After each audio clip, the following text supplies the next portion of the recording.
Visualisation ಯಾಕಂದ್ರೆ ಏನು ದೃಶ್ಯೀಕರಣ ಏನ್ಕರಣ ದೃಶ್ಯೀಕರಣ ದೃಶ್ಯೀಕರಣ ಅಲ್ಲ, ಚಿತ್ರೀಕರಣ. ಚಿತ್ರೀಕರಣ ಅಂದ್ರೆ ಏನು? ಚಿತ್ರಣ ಇಮ್ಯಾಜಿನ್ ಮಾಡ್ತಾರೆ, ಎದುರುಗಡೆ ನೋಡೋದು. ಕಣ್ಣು ಮುಂದೆ ಗೊತ್ತಿರೋದನ್ನ ನೋಡ್ದಂಗೆ ತರೋದು,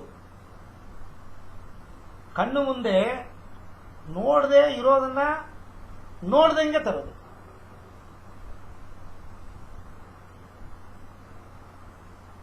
ಇದನ್ನ ಚಿತ್ರೀಕರಣ ಅಂತ ಹೇಳ್ತೀವಿ.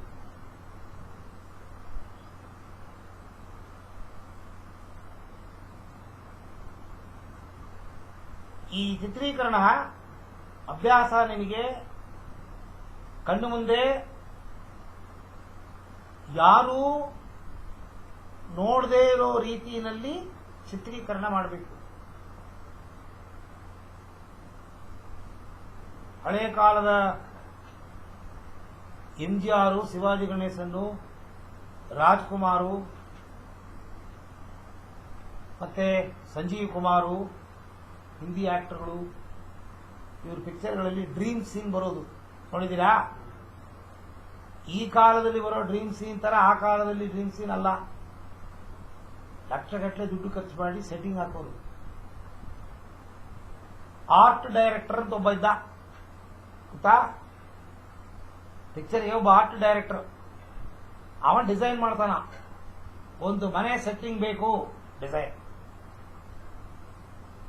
MGR ಒಂದು ಹಾಡು, ಅದಕ್ಕೆ ಚಿತ್ರೀಕರಣ ಮಾಡಕ್ಕೆ ಒಂದು ಆರ್ಟ್ ಡಿಸೈನ್, ಹಾಡು ಏನು ಅಂತ ಕೊಟ್ಬಿಟ್ರೆ ಅದಕ್ಕೆ ತಕ್ಕಂತೆ ಅವ ಅಲ್ಲಿ ಸೆಟ್ಟಿಂಗ್ ನೋಡಿರ್ಬೇಕು ನೀವು. ಈ ಕಾಲದಲ್ಲಿ ಇಲ್ಲ, ಆ ಕಾಲದಲ್ಲಿ ಇತ್ತು. ಒಬ್ಬ ಡೈರೆಕ್ಟರ್, ಸಿನಿ ಡೈರೆಕ್ಟರ್ ಒಂದು ಪಿಕ್ಚರ್ ತೆಗಿತಾನಂತಂದ್ರೆ ಫಸ್ಟ್ ಒಂದು ಕಥೆಯನ್ನ ವಿಜುವಲೈಸ್ ಮಾಡ್ತಾನ, ಕಣ್ಣಲ್ಲಿ ಕನಸು ಕಾಣ್ತಾನ. ಪ್ರತಿಯೊಂದು ಡೈರೆಕ್ಟರು ಕನಸೇ ಒಂದು ಪಿಕ್ಚರ್. ಒಂದು ಕಥೆಯನ್ನ ಕಣ್ಣು ಮುಂದೆ ಹಾಗೇ ಸೃಷ್ಟಿಸಿ ಚಿತ್ರೀಕರಣ ಮಾಡಿ ಕಣ್ಣು ಮುಂದೆ ಬರೋದನ್ನ ಅಕ್ಷರಗಳಾಗಿ ಇಳಿಸ್ತಾರ. ಫಸ್ಟ್ ಕಥೆಯಾಗತ್ತೆ, ಕಥೆಯನ್ನು ಸೃಷ್ಟಿ ಮಾಡ್ತಾನ. ಇಮ್ಯಾಜಿನೇಷನ್ ಅಂತಿರಲ್ಲ, ಪ್ರತಿಯೊಂದು ಕಥೆಯೂ ಒಂದು ಇಮ್ಯಾಜಿನೇಷನ್. ಆ ಇಮ್ಯಾಜಿನೇಷನ್ನ ಅಕ್ಷರ ರೂಪದಲ್ಲಿ ಕಥೆಯಾಗಿ ತರ್ತಾರೆ. ಆ ತಂದಿರುವ ಕಥೆಗೆ ಡಿಫರೆಂಟ್ ಫ್ರೇಮ್ಗಳು. ಫಸ್ಟ್ ಫ್ರೇಮ್ ಅಲ್ಲಿ hero, heroine, villain. Second frame ಅಲ್ಲಿ ಹೀರೋ, ಹೀರೋ ತಂದೆ, ಒಬ್ಬ ಭಿಕ್ಷುಕ. ಹೀಗೆ ಕಥೆ ತಕ್ಕಂತೆ ಸುಮಾರು ಫ್ರೇಮ್ಗಳನ್ನು ವಿಜುವಲೈಸ್ ಮಾಡ್ತಾರೆ. ಆ ಫ್ರೇಮು ಬ್ಯಾಕ್ ಗ್ರೌಂಡ್ ಹೇಗಿರಬೇಕು, ಆ ಫ್ರೇಮ್ ಅಲ್ಲಿ ಬರೋರಿಗೆ ಮೇಕಪ್ ಹೆಂಗಿರಬೇಕು, ಆ ಫ್ರೇಮ್ ಅಲ್ಲಿ ಬರೋರು ಬಟ್ಟೆ ಹೆಂಗ್ ಹಾಕೋಬೇಕು, ಎಲ್ಲ ಇಮ್ಯಾಜಿನೇಷನ್ ಮಾಡ್ತಾರೆ. ಕನಸು ಕಾಣ್ತಾರೆ. ಕನಸು ಕಂಡಿದ್ದನ್ನ ಪ್ರಾಕ್ಟಿಕಲ್ ಆಗಿ ಪಿಕ್ಚರೈಸ್ ಮಾಡ್ತಾರೆ. ಏನು ಮಾತಾಡಬೇಕು ಅದನ್ನು ಸಹ ವಿಜುವಲೈಸ್ ಮಾಡ್ತಾರೆ.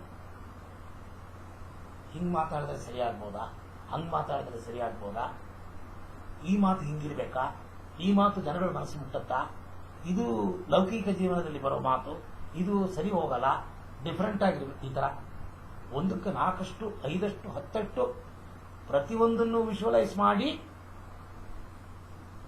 ಅದನ್ನ ಚಿತ್ರೀಕರಣ ಮಾಡಿ ಎಡಿಟರ್ ತೆಗೆದುಕೊಡ್ತಾರೆ.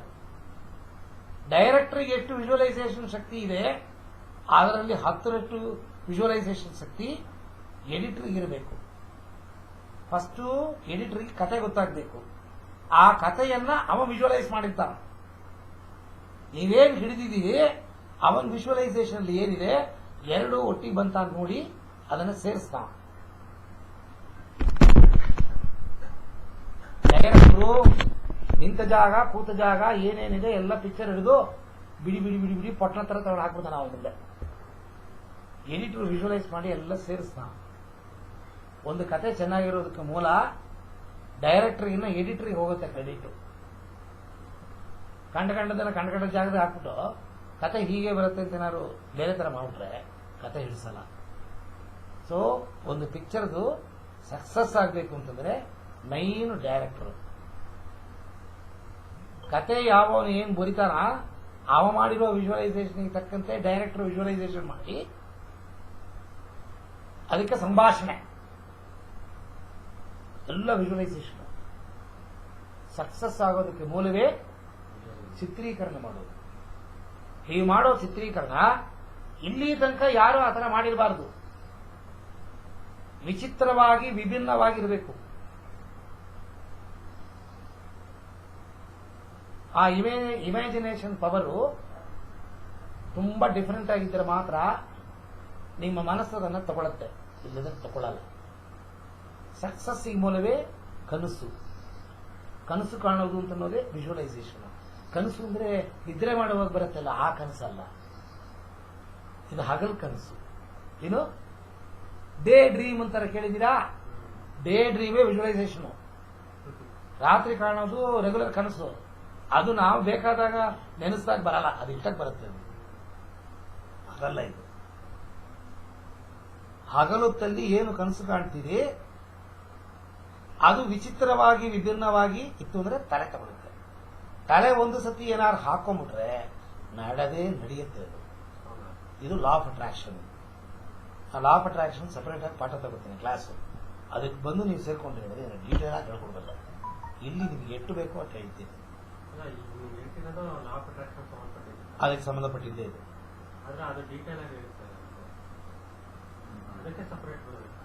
ಸಾಂಬಾರು ಅಂದ್ರೆ ಹೇಗೆ ಸಾಂಬಾರು ವಿಚಿತ್ರ ವಿಚಿತ್ರ ಸಾಂಬಾರುಗಳಿದೆ, ಅದೆಲ್ಲ ಬೇಕು ಅಂದ್ರೆ ನೀವು ಸಾಂಬಾರು ಕೋರ್ಸಿಗೆ ಬರಬೇಕು. ಎಲ್ಲ ನೀವು ಒಟ್ಟಲ್ಲಿ ಒಂದೇ ಇದರಲ್ಲಿ ಟೇಸ್ಟ್ ಮಾಡಿಬಿಟ್ಟು ಕೈ ತೊಳ್ಕೊಂಡು ಹೋಗ್ತಿದ್ರೆ ನಡೆಯಲ್ಲ. ಅದಕ್ಕೆ ಸಪರೇಟ್ ಇದೆ.